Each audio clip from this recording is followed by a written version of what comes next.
आपलं शहर आता स्मार्ट होतंय. मग तुम्ही कधी स्मार्ट होताय? स्मार्ट न्यूजचे यूट्यूब चॅनल सबस्क्राइब करा, स्मार्ट बना. नोटिफिकेशनसाठी बेल आइकॉन पर क्लिक करा. नमस्कार, मैं ओमकार अंगड़ी स्मार्ट प्लस के आज के समाचार में आपका स्वागत. नजर सबसे पहले सुर्खियों पर. एक बार फिर कोरोना मरीजों की संख्या में बढ़ोतरी. बांग्लादेश में कंटेनर डिपो में आग लगने से 25 लोगों की मौत.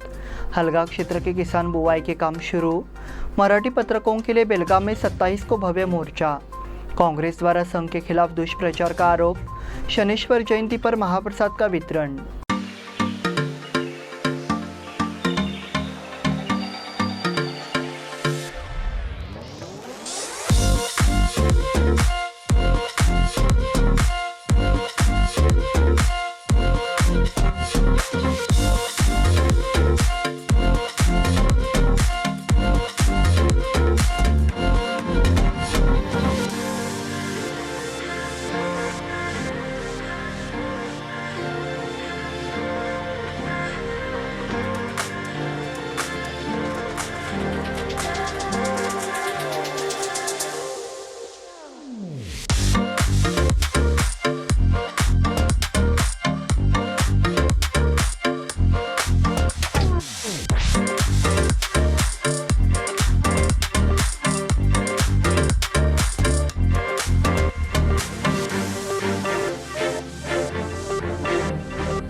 Dream, dream, dream. Dream transformed into thoughts, and thoughts results in action. We, Earth Kota Career Academy, will help you to achieve your dreams with our best and brightest minds. With smart learning techniques, improving your mental ability and smart problem-solving skills, achieve your dreams with academic and competitive exams like NDA, IIT, JEE, NEET, CET, Junior Scientist, NTSC, KVPY, Olympiad, RMS, RIMC, Sainik School, and classes from 6th to 12th standard, State, CBSE, ICSE.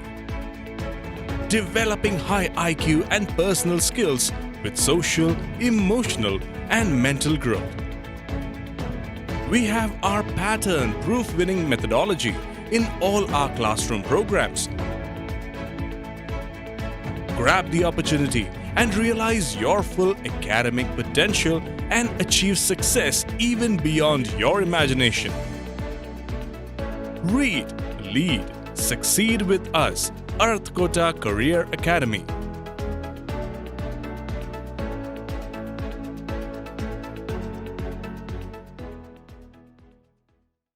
अब समाचार विस्तार से. देश में corona मरीजों की संख्या दिन ब दिन बढ़ती जा रही है. पिछले 24 घंटे में 4,257 नए मरीजों की पहचान हुई है. इस महीने कोरोनर्स की संख्या 4,000 के पार चली गई है. 2 जून को भी देश में 4,041 लोगों की रिपोर्ट पॉजिटिव आई थी. शनिवार को 15 करोड़ मरीजों की मौत हुई और 2,612 मरीज ठीक हुए. वर्तमान में 22,691 मरीजों का इलाज चल रहा है. देश में अब तक 4.31 करोड़ लोग कोरोना वायरस से संक्रमित हो चुके हैं. इसमें से 4.26 करोड़ लोग ठीक हो चुके हैं और 5.24 लाख लोगों की मौत हो चुकी है. केरल में सबसे ज़्यादा मरीज है. केरल में शनिवार को कोरोना रोग के 1,456 नए मामले सामने आए. 7 मरीजों की मौत हो चुकी है. केरल में इस समय 7,427 करोड़ मरीजों का इलाज चल रहा है. नतीजतः केरल का दर 9.87% तक पहुंच गया है. बांग्लादेश में कंटेनर डिपो में आग लगने से 25 लोगों की मौत. बांग्लादेश के चितगांव में एक शिपिंग कंटेनर डिपो में आग लगने से कम 25 लोगों की मौत हो गई और 450 अन्य घायल हो गए. आग 4 जून की रात लगी थी. इस घटना में 5 दमकल कर्मियों की भी मौत हो गई. प्राप्त जानकारी के अनुसार बांग्लादेश के चितगांव के शितगुंडा स्थित एक शिपिंग कंटेनर के डिपो में भीषण आग लग गई. आग में कम से कम 25 लोगों की मौत हो गई और 450 से अधिक घायल हो गए. घायलों का विभिन्न अस्पतालों में इलाज चल रहा है और मरने वालों की संख्या और बढ़ने की आशंका है. हलगांव क्षेत्र के किसान बुवाई के काम शुरू. मौसम विभाग ने संकेत दिया है कि इस साल मानसून समय पर पहुंचेगा। नतीजतः बेलगाम तालुका सहित पूरे क्षेत्र में पूर्व खरीफ कृषि को गति मिली है। किसान खेती और बुवाई के लिए बेताब है। बैलों की कमी के चलते किसान ट्रैक्टर से खेती करने पर ध्यान दे रहे हैं। पिछले साल भारी बारिश के कारण खेत की फसलें नुकसान होने से किसान संकट में है। इस साल किसान इस उम्मीद में खेती में लगे हैं कि खरीफ के दौरान प्रकृति उनका साथ देगी और उन्हें कृषि से कुछ आमदनी होगी। मृग नक्षत्र की बारिश शुरू होने के बाद जून के पहले सप्ताह में बुवाई शुरू हो जाती है। किसान बैलों से खेत जोतते हैं। उनके पास बुलफाइट्स नहीं है, उन्हें बुलफाइट्स की तलाशी करनी है। ट्रैक्टर आसानी से उपलब्ध है और समय बचाते हैं। खेत की जुताई गहरी थी, नतीजतः ट्रैक्टरों द्वारा जुताई की और रुझान बढ़ा है। बैलों के उपयोग के बिना आधुनिक ट्रैक्टर जुताई पर जोर है। डीजल के दाम जैसे जैसे बढ़े हैं वैसे वैसे जुताई के दाम भी बढ़े हैं। मराठी पत्रकों के लिए बेलगाम में 27 को भव्य मोर्चा। मराठी भाषियों की प्रधानता के बावजूद कर्नाटक सरकार सीमा पर मराठी में पत्रक जारी करने की कोशिश नहीं कर रही है। इस संबंध में महाराष्ट्र एकीकरण समिति की ओर से एक बयान जारी किया गया है। इस संबंध में जिला प्रशासन की ओर से कोई कार्रवाई नहीं होने के कारण सोमवार 27 को जिलाधिकारी कार्यालय में मराठी भाषियों का भव्य मोर्चा निकाला जाएगा। ऐसा फैसला मध्यवर्ती महाराष्ट्र एकीकरण समिति की बैठक में लिया गया है। हुतात्मा दिन पर जिलाधिकारी को बयान देते हुए उन्हें 20 दिन का समय दिया गया। इस दौरान कोई कार्रवाई नहीं होने पर मोर्चा खोलने की चेतावनी दी गई। इसी के तहत मोर्चा का गठन किया जा रहा है। कांग्रेस द्वारा संघ के खिलाफ दुष्प्रचार का आरोप। राष्ट्रीय स्वयंसेवक संघ पिछले 75 वर्षों से जनसेवा कर रहा है। हालांकि मुख्यमंत्री बसवराज बोम्मई ने संघ के बारे में प्रचार करने के लिए सिद्धरामैया की आलोचना की। कांग्रेस नेता के इस आरोप पर प्रतिक्रिया देते हुए कि संघ परिवार समाज में कलह पैदा कर रहा है, मुख्यमंत्री बोम्मई ने कहा कि संघ ने देशभक्ति दिखाई है, संकट में फंसे लोगों की मदद की है, लेकिन कुछ लोग उन्हें गुमराह कर रहे हैं। सिद्धरामैया दुष्प्रचार कर फरार हो गए हैं। इसी के चलते आज कांग्रेस कई राज्यों में अपना नामांकन खो चुकी है।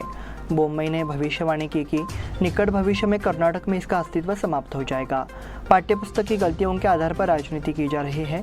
बोम्मई ने कहा, हमारे शिक्षा मंत्री ने इन सबका जवाब दे दिया है। शनेश्वर जयंती पर महाप्रसाद का वितरण। पिछले 2 साल से कोरोना के कारण नहीं मनाई जा रही शनेश्वर जयंती इस साल धूमधाम से मनाई गई। इस अवसर पर रविवार को शनेश्वर भक्त मंडल की ओर से महाप्रसाद का आयोजन किया गया, जिसका 20,000 से अधिक श्रद्धालुओं ने लाभ उठाया। महाप्रसाद वितरण से पूर्व नागनूर रुद्राक्ष मठ के स्वामी जी ने पूजन किया। इस अवसर पर विधायक अनिल बेनके और अन्य गणमान्य व्यक्ति उपस्थित थे। महाप्रसाद वितरण के लिए Shaneshwar education and social welfare society के कार्यकर्ताओं ने कड़ी मेहनत की। इस अवसर पर अध्यक्ष संजय शाह, सचिव श्रीकांत देसाई, अनिल चौधरी, रंजित चव्हाण पाटील, शिवराज पाटील, संजय भावी, शिवा पैटगी, परशुराम माळी, नितीन कपलेश्वरकर, अमर चौगले, सतीश गोरगौंडा, शिवराज पाटील, विजय तमुजे, श्रीकांत देसाई, विकास कलगड़गी और अन्य उपस्थित थे। इस बुलेटिन में वक्त हो गया छोटे से ब्रेक का। देखते रहिए स्मार्ट प्लस।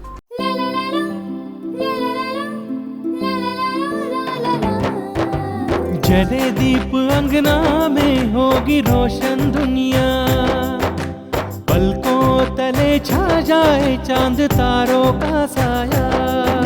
रंगोली में खिले रंग खुशियों की भी तरानी, तन मन झिलमिल जाए हर पल होंगी सुहानी। ये अटूट बंधन खिले हर आशियाना, रंग वस्त्रों का खजाना मन भाए आराधना। रंग वस्त्रों का खजाना मन भाए आराधना। आराधना मारुति गली बेलगाम। मन भाए आराधना। बेलगाम वासियों के पसंद में उतरा उड़ान बार एंड रेस्टोरेंट। सोशल डिस्टेंसिंग का ख्याल रखते हुए हमारा स्टाफ देता है बेहतरीन सर्विस का विश्वास।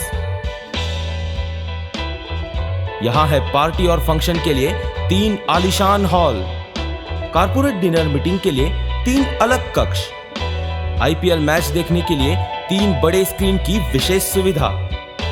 इसके साथ ही साफ सुथरा किचन, जहां हमारा वेल क्वालिफाइड स्टाफ देता है क्वालिटी और हाइजीनिक फूड की गारंटी। तो फिर खाने की हो बात तो आना परिवार के साथ। उड़ान बार एंड रेस्टोरेंट, लिंगराज कॉलेज के पास, बेलगावी। फोन 0831 2435 777। ब्रेक के बाद फिर से आपका स्वागत। बढ़ते हैं अगले समाचार की ओर। उत्तर पश्चिमी स्नातक निर्वाचन क्षेत्र एवं शिक्षक मतदान निर्वाचन क्षेत्र के चुनाव की तैयारी में बेलगाम ग्रामीण विधानसभा क्षेत्र के समूह प्रमुखों की बैठक आयोजित की गई।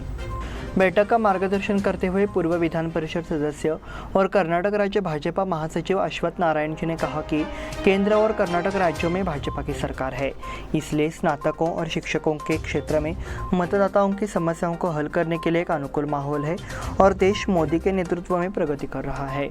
इसीलिए शिक्षकों और स्नातकों की समस्याओं का समाधान निश्चित रूप से होगा और हनुमंत निरानी और अरुण शाहपुर भारी बहुमत से चुने जाएंगे। इस अवसर पर ग्रामीण अध्यक्ष धनंजय जाधव ने भी अपने विचार रखे। इस मौके पर हलगा ग्राम पंचायत के नए अध्यक्ष सदानंद बेलगोजी का अभिनंदन किया गया। अतिथियों का स्वागत बसवराज दमनगी ने किया और मेजबानी पंकज घाड़ी ने की। बेलगाम की उद्योजिका डॉक्टर लक्ष्मी खिलारे को जापान में अध्ययन करने का निमंत्रण। बेलगाम की एक उद्योजिका डॉक्टर लक्ष्मी खिलारे को जापान में शिक्षण विधियों का अध्ययन करने के लिए आमंत्रित किया गया है, जिसका नेतृत्व दक्षिण एशिया के 25 सदस्यीय अध्ययन बोर्ड द्वारा किया जाएगा। शिक्षण पद्धति का अध्ययन करने के लिए डॉक्टर लक्ष्मी खिलारे को नियुक्त किया गया है और उनके नेतृत्व में 25 सदस्यीय अध्ययन प्रतिनिधिमंडल जुलाई में जापान के स्कूलों में शिक्षा कार्यालयों और शैक्षिक संस्थानों का अध्ययन करने के लिए जाएगा। कल बेलगुंदी में शहीदों को अभिवादन। कन्नड़ शक्ति आंदोलन में शहीद हुए बेलगुंदी के 3 शहीदों को सोमवार को अभिवादन किया जाएगा। इस अभिवादन कार्यक्रम में बड़ी संख्या में सीमावर्ती निवासियों को शामिल होना चाहिए, ऐसा आह्वान तालुका समिति के अध्यक्ष निंगोजी हुद्दार, कार्यकारी अध्यक्ष और पूर्व विधायक मनोहर किनेकर, उपाध्यक्ष एडवोकेट राजाभाऊ पाटील, सचिव एडवोकेट एम.जी. पाटील, पूर्व महापौर शिवाजी सुंटकर, युवा मोर्चा के अध्यक्ष संतोष मांडलिक, मातृ झंगरूचे, मनोज पावशे आदि ने किया है। बुधवार को सीमा विशेषज्ञ समिति की बैठक। महाराष्ट्र कर्नाटक सीमा मुद्दे पर विशेषज्ञ समिति की एक महत्वपूर्ण बैठक बुधवार को मुंबई में होगी।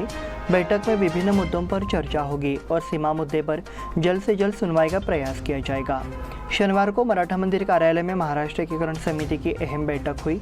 इस बैठक में बुधवार की बैठक के बारे में जानकारी दी गई। बैठक की अध्यक्षता में दीपक दलवी थे।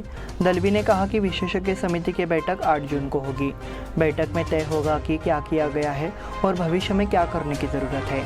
बेलगाम से वरिष्ठ नेता एडवोकेट राम आप्टे, एडवोकेट राजाभाऊ पाटील और दिनेश ओवलकर भाग लेंगे।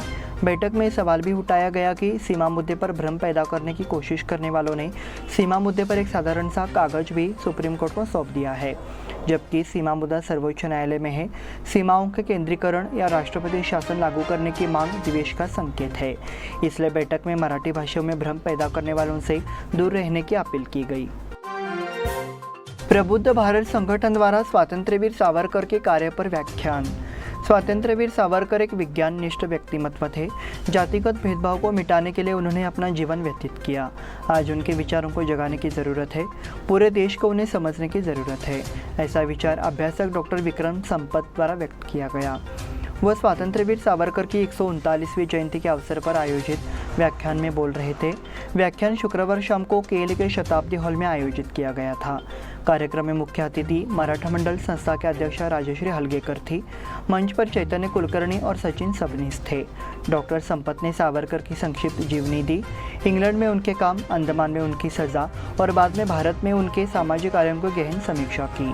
गणमान्य व्यक्तियों का परिचय डॉक्टर अलका काले ने किया। कार्यक्रम का संचालन डॉक्टर शैलजा हिरेमठ द्वारा दिया गया। लुटेरों ने की बुजुर्ग दंपति की लूट। शहर के चनामानगर इलाके में घर में घुसकर लुटेरों ने वृद्ध दंपति को लूट लिया। ये घटना शनिवार की सुबह हुई। चनामानगर स्थित अर्जुन कॉलोनी में रहने वाले एक बुजुर्ग दंपति को लूट लिया गया। इस बारे में प्रकाश काशीनाथ नाडगौड़ा ने उद्यमबाग थाने में शिकायत दर्ज कराई है। सुबह 3:15 बजे उसकी पत्नी चिल्लाने लगी। उस आवाज़ से प्रकाश जाग गए। उन्होंने बेडरूम से 35 से 40 साल के बीच के 4 युवकों को मास्क पहने अपनी पत्नी को धमकाते हुए देखा। उन्होंने बंदूक की नोक पर कुल 50,000 रुपये लूट लिए। पुलिस ने मौके का दौरा कर निरीक्षण किया है। उद्यमबाग पुलिस निरीक्षक धीरज शिंदे आगे की जांच कर रहे हैं। इसी के साथ स्मार्ट प्लस के आज के समाचार समाप्त हुए। धन्यवाद।